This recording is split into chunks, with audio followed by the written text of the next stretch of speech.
नमस्कार, न्यूज़ 24 के खास कार्यक्रम आमने सामने में आपका स्वागत है। आज मेरे साथ एक ऐसे आर्टिस्ट हैं जिन्होंने 23.5 साल फिल्म इंडस्ट्री में पूरा कर लिया है। जी हाँ, मैं बात कर रही हूँ Akshay Kumar ji. Welcome to the show Akshay ji. Akshay ji, पूरा एक 23.5 साल का सफ़र, 1.5 साल और क्वार्टर ऑफ अ सेंचुरी पूरे कर लेंगे। बहुत वक्त होता है। जी बिल्कुल। मैं हमेशा कहता हूँ कि फिल्म इंडस्ट्री के अंदर आना फिर भी आसान है, लेकिन अपने आप को सस्टेन करना वो एक बहुत ही मुश्किल काम है। फिल्में करते जाओ, फिर उसके बाद उसको प्रमोट करो, उसको हिट बनाओ, ऐसी फिल्में करो जो लोगों को पसंद आए, लोगों की तरफ आपका प्यार बढ़े। तो बहुत एक मुश्किल सा काम है। कई लोगों को लगता है कि एसी में बैठ के हम शूटिंग कर लेते हैं। नहीं, बहुत ही मुश्किल और बहुत ही कट्टर काम है ये। मैंने अपना करियर ज़िंदगी में किसी चीज़ का कभी भी मैनिपुलेट करके नहीं बनाया, ऑनेस्टी से बनाया और बहुत हार्ड वर्क से बनाया। एंड यही सब चीज़ों को मैं नहीं, लेकिन किसी बड़े बैनर्स की नहीं, आपने यशराज बैनर के साथ एक केमियो किया। सच बताऊं तो मैंने ज़्यादा किसी बड़े बैनर के साथ काम ही नहीं किया, तो क्योंकि लेते ही नहीं थे। क्यों नहीं लेते? वैसे तो मैं ज़्यादा नहीं जानता हूं, लेकिन मैंने हमेशा काम नए डायरेक्टरों के साथ किया है और अपना खुद रास्ता बनाया है। लकीर खुद खींची? खुद ही खींची है, क्योंकि मेरे पास और कोई तरीका नहीं था। क्योंकि जब मैं आया था इंडस्ट्री के अंदर, बी क्लास फिल्मों में आया था। मतलब मेरे को ऐसा कहा गया था कि आप बी क्लास के हीरो हैं, तभी ए क्लास कोई काम नहीं करता है आपके साथ जब तक। और मेरे पास कोई इतनी बड़ी बड़ी हिट भी नहीं थी। उस इमेज से निकलना बहुत मुश्किल था आपके लिए? अब मुश्किल तो बहुत होता है, कोई भी इमेज से निकलना मुश्किल होता है। जैसे कि एक्शन इमेज से जब मैं निकला, एक मैं रोमांटिक इमेज शुरू की थी मैंने धड़कन के वक्त, एक रिश्ता के वक्त, तो उसके बाद फिर मैं कॉमेडियन के हिसाब से आया। हेरा फेरी हुई, वेलकम हुई, बहुत सारी और फिल्में हुई। एक बार आपके ऊपर एक तमगा लग जाता है, एक टैग लग जाता है, वो टैग को हटाना मुश्किल हो जाता है। अभी जब आप एक भगवान वाले कैरेक्टर में थे, जिसने कि एक सोसाइटी को शायद दूसरा रूप दिखाया कि भगवान आपके अंदर होते हैं, और उसके बाद आप जब एक नए आइकॉन की तरफ से आ रहे हो, तो मैं ये दिखा रहा हूँ विलन की तरह से आ रहे हो। अब मैं ये दिखा रहा हूँ कि विलन भी आपके अंदर ही होता है। भगवान भी होता है, विलन भी होता है। अब आपके ऊपर है कि आप किसको चाहते हैं, किसका साथ देना चाहते हैं। इस तरीके की जब पिक्चरें आइकॉन के थ्रू आती हैं तो कहीं ना कहीं तो इम्पैक्ट करती होगी। ये रावण है, सीता को ले आया लेकिन हाथ नहीं लगाया, सीता की मर्जी से ही। तो ये वैसा है, विलन है, लेकिन ये ऐसा विलन नहीं है कि किसी को शरीर से मतलब हर्ट करे। तो क्या ये मान लिया जाए कि आज की डेट में हीरोगिरी बदल गई है क्या? नहीं, ऐसा होता है कि हर इंसान को अलग अलग किस्म की चीज़ें करनी चाहिए। हीरो से मैं कॉमेडियन की तरफ आया, तब तो मुझे किसी ने नहीं पूछा कि भाई अब हीरोगिरी बदल गई है, आप कॉमेडियन की तरफ आ रहे हो। अब कॉमेडियन की तरफ से लेके मैं विलन की तरफ जाना चाहता हूँ। मैं हर चीज़ करना चाहता हूँ। क्योंकि ये फिल्म इज अ सीक्वल, तो लोग कहीं ना कहीं तो कंपेयर करेंगे। ये देखिए, लोग कंपेयर करे ना करे, मीडिया ज़रूर पहले कर देता है। लोग तो बेचारे कुछ बोलते भी नहीं हैं। लोगों को कभी मिलो तो कभी ऐसा प्रश्न निकलता ही नहीं। हमेशा मीडिया की तरफ से निकलता है ये प्रश्न कि कंपैरिजन। हम ही नहीं सोचते कंपैरिजन के ऊपर। कभी मैं नहीं सोचता, अजय से कंपेयर कर रहा हूँ, अजय कभी बेचारा नहीं सोचता। इतनी अच्छी दोस्ती है हमारी, कोई आपस में तो हम एक साथ में ही रहते हैं।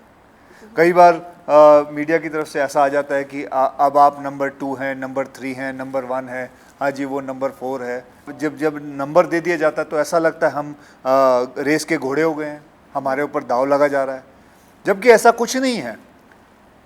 साल में 180 फिल्में बनती हैं, गिनती के 10 हीरो हैं।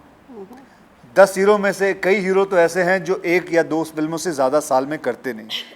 उसके बाद अगर 10 हीरो में से अगर सबने कोशिश भी कर ली 3 फिल्म करके, तो 30 फिल्में कर लेंगे, 150 फिल्में, और बाकी करेगा कौन? प्रॉब्लम तो यही है ना कि लिखा तो उन्हीं 10 के बारे में जाता है। वही तो मैं बोलता हूँ, कंपैरिजन करने की जरूरत नहीं, क्योंकि इतना माल पड़ा हुआ है हमारे बीच में। तो आपस में ये सोच ही नहीं है कि नंबर 1 कौन है, नंबर 2 कौन है। जिसको बनना है, मैं तो कहता हूँ सारे नंबर 1 बन जाओ, मुझे काम दे देना बस। मुझे मेरे पास मेरा काम होना चाहिए, घर में आमदनी होनी चाहिए, खुशी होनी चाहिए, सेहत होनी चाहिए। हमेशा जो इमेजरी बाहर आती है उसमें कंपैरिजन बहुत होता रहा है हमेशा, this camp versus that camp versus this camp. मुझे is it just a marketing ploy or there is something that really happens? Ma'am मुझे कैंपों का बिल्कुल शौक नहीं है, क्योंकि मैं घरों में रहना चाहता हूँ, मैं कैंपों में नहीं रहता, ऐसे टेंट लगा के नहीं रहना चाहता हूँ, तो इसलिए मुझे कभी शौक नहीं रहा कैंप में रहने का.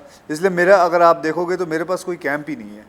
मैं हमेशा हर एक के साथ मैंने फिल्में की हैं, चाहे वो जौहर्स हों या चोपड़ाज हों या अब्बास मस्तान हों या जितने भी न्यू डायरेक्टर, मैंने करीबन 18 न्यू डायरेक्टरों के साथ मैं इस इंडस्ट्री में लेके आया हूँ और उनके साथ काम किया मैंने. और जो हीरोज़ हैं वो कम फिल्में करते हैं, लेकिन आप हर 3-4 महीने पर आपकी एक फिल्म आती रहती है. ऐसा है कि एक फिल्म बनाने के लिए 60 दिन चाहिए.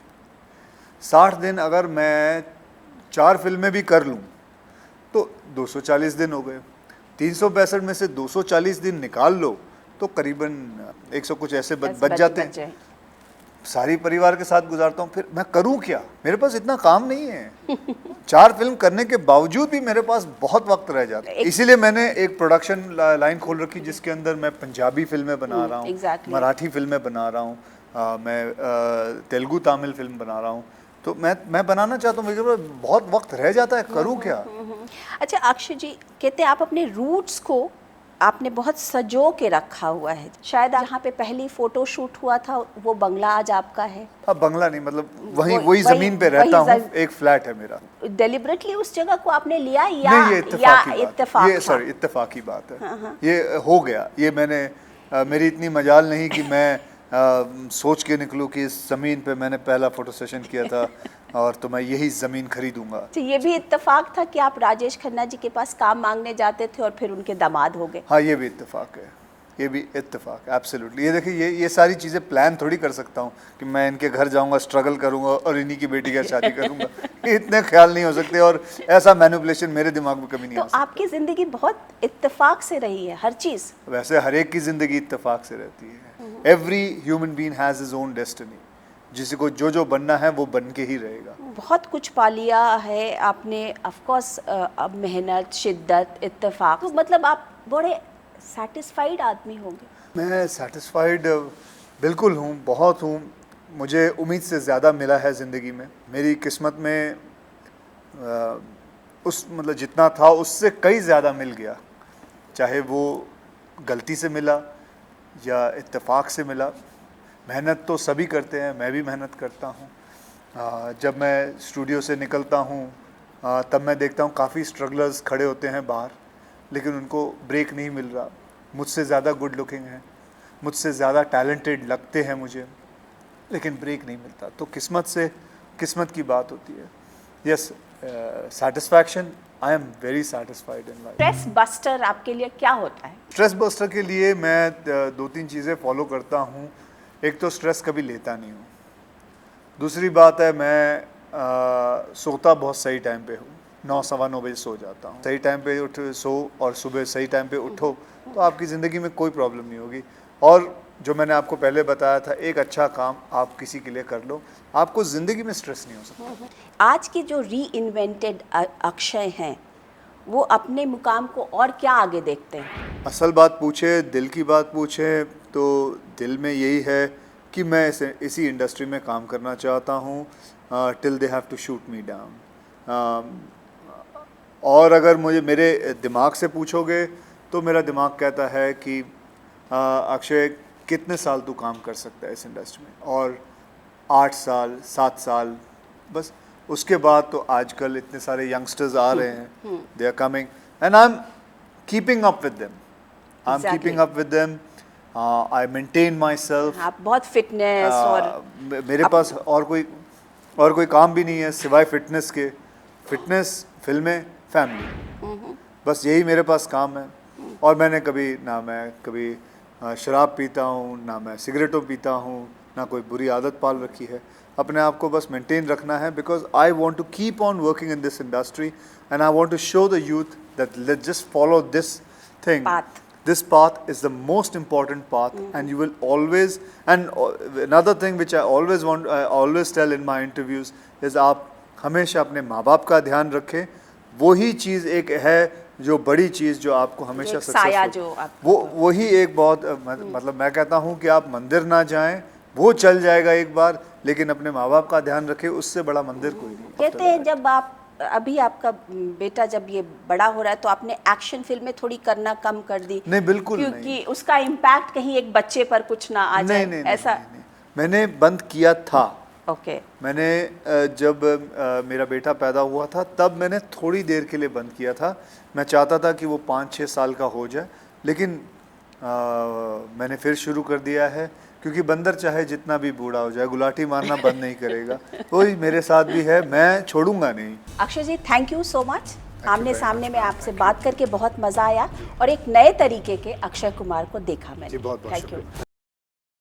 अगर आपको हमारा ये वीडियो पसंद आया हो तो इसे लाइक और शेयर जरूर करें। अगर इस वीडियो पर आपकी कोई राय है तो नीचे कमेंट भी कर सकते हैं। और हाँ, देश और दुनिया की तमाम खबरों से वाकिफ रहने के लिए अभी सब्सक्राइब करें न्यूज़ 24 का YouTube चैनल। न्यूज़ 24, निष्पक्ष खबरें।